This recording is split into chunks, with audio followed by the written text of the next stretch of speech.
tous. Donc, dans cette vidéo, on va voir le mécanisme de la propriété CSS float et à quoi sert la propriété CSS clear à l'intérieur d'une page HTML en utilisant des règles de style CSS.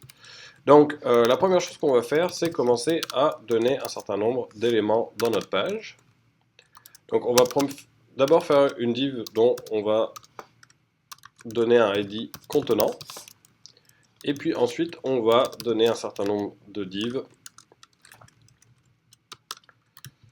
Alors celle-ci, on va l'appeler... en fait, on va leur donner une classe. On va dire droite. Et gauche.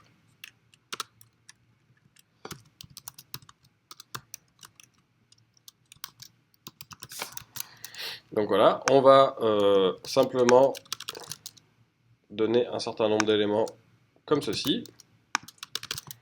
Et puis ce qu'on va faire, c'est qu'on va donner des règles CSS. Alors pour l'instant, si jamais on exécute ça tel que c'est pour l'instant, on a une page qui ne contient rien. Donc le premier élément qu'on va vouloir faire, c'est donner une couleur de fond à chacun des éléments. Donc par exemple, pour contenant, on va utiliser une couleur de fond grise claire.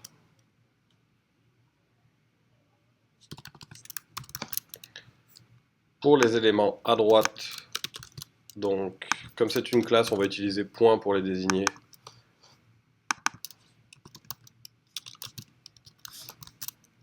Rouge. Et pour les éléments à droite, le vert.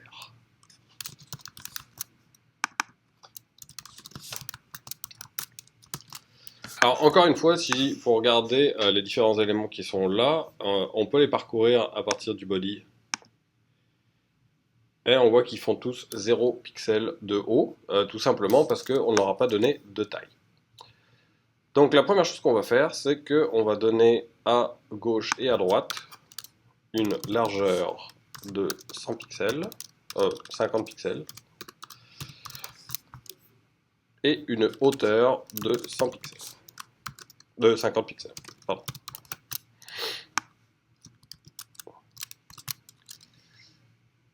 Alors, à partir de ce moment-là, ce qu'on va voir ici,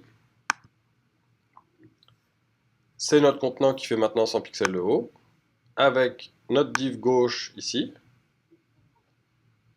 Oups, pardon, oui, il n'y a pas de dièse devant. Voilà, donc on voit ici nos deux divs de gauche qui font chacune 100 pixels et 100 pixels avec une couleur rouge. On va faire la même chose aux divs de droite, en leur donnant une hauteur de 50 pixels et une largeur de 50 pixels.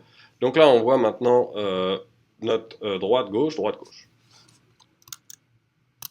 À partir de ce moment-là, on va activer le flottage droit pour les éléments de droite en utilisant la propriété float right. Alors, ce qui se passe quand on demande à un élément de flotter à droite, c'est qu'il va aller se placer immédiatement à droite, à la hauteur de l'élément où il est. Donc, ici, on avait le premier élément droite. Ensuite, on a donné un élément supplémentaire, ce qui fait que l'élément de droite s'est placé en dessous de l'élément qu'on avait fourni ici, puis ensuite l'élément de gauche ici. Alors, la première chose qu'on va faire, c'est changer l'ordre. Et regardez ce qui se passe.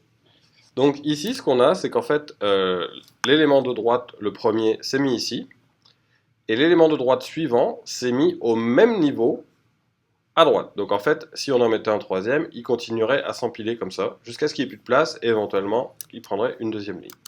Si on veut qu'il aille s'aligner en dessous, c'est-à-dire qu'il aille se mettre en dessous de cet élément-là, on va rajouter une propriété à droite, qui est de faire un clear right. À ce moment-là, au lieu d'aller se mettre ici, il va aller se mettre en bas de l'élément le plus bas vert, qui flotte à droite actuellement, c'est-à-dire seulement celui-là, juste avant.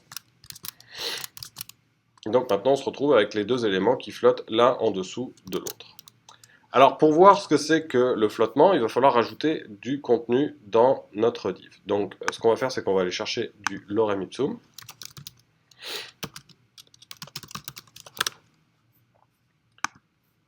donc autrement dit du pseudo-texte, simplement une espèce de pseudo-latin qui va nous servir à remplir nos éléments. Donc ce qu'on va faire, c'est qu'on va mettre un peu de lorem ipsum avant le premier élément, et entre chacun des éléments pour regarder ce qui se passe.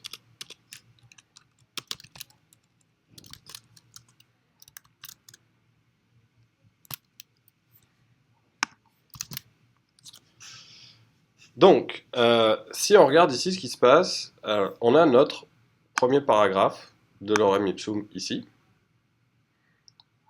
qui finit à laborum, et ensuite notre div droite. Alors peut-être pour simplifier, on va, pour mieux les voir, on va rajouter des paragraphes qui vont nous permettre d'avoir quelques marges et décalages, parce que pour l'instant on voit tout le texte d'un seul bloc.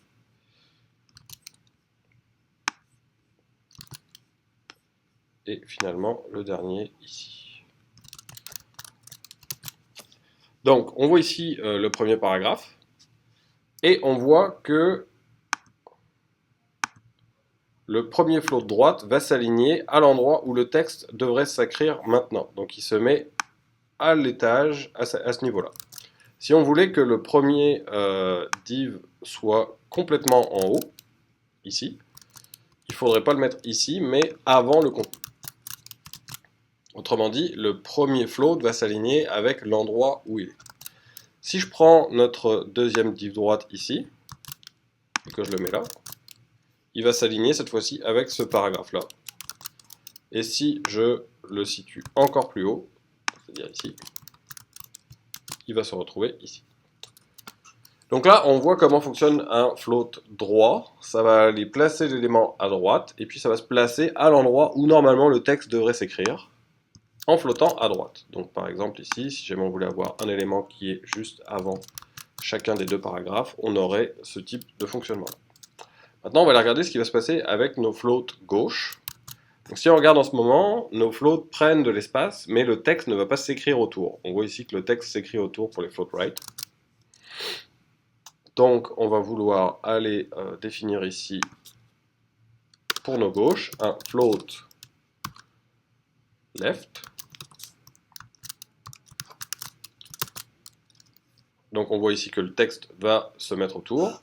Et surtout, quelque chose d'étrange, on voit ici que notre élément rouge se trouve en dehors de son contenant.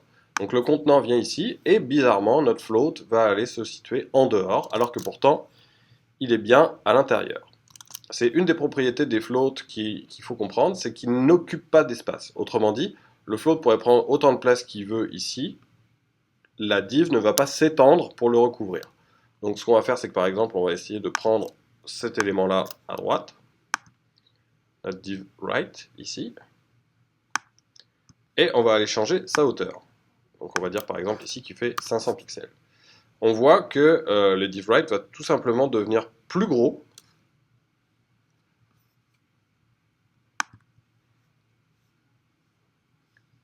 et qui va descendre un des deux floats en bas. Alors d'où ça vient ça? Ça vient simplement du fait que ici, oups, pardon. Oui, donc on va rechanger sa taille.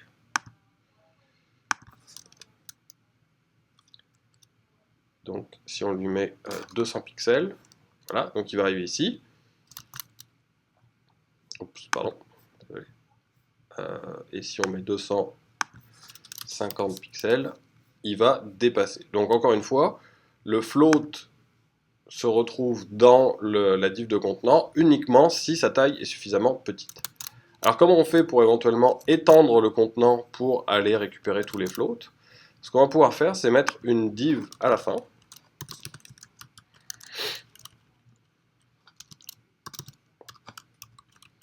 On va l'appeler fin. Et sur l'élément fin, pardon, c'est un dièse, on va faire un clear both. Alors, qu'est-ce qui va se passer quand on va faire un clear both? Il va tout simplement dire qu'il faut que cette div-là se situe plus bas que le plus bas des floats actuels. Donc là, on a un float qui descend jusqu'ici, un qui descend jusqu'ici, jusqu'ici. Donc a priori, cette div va se situer juste à cet endroit-là.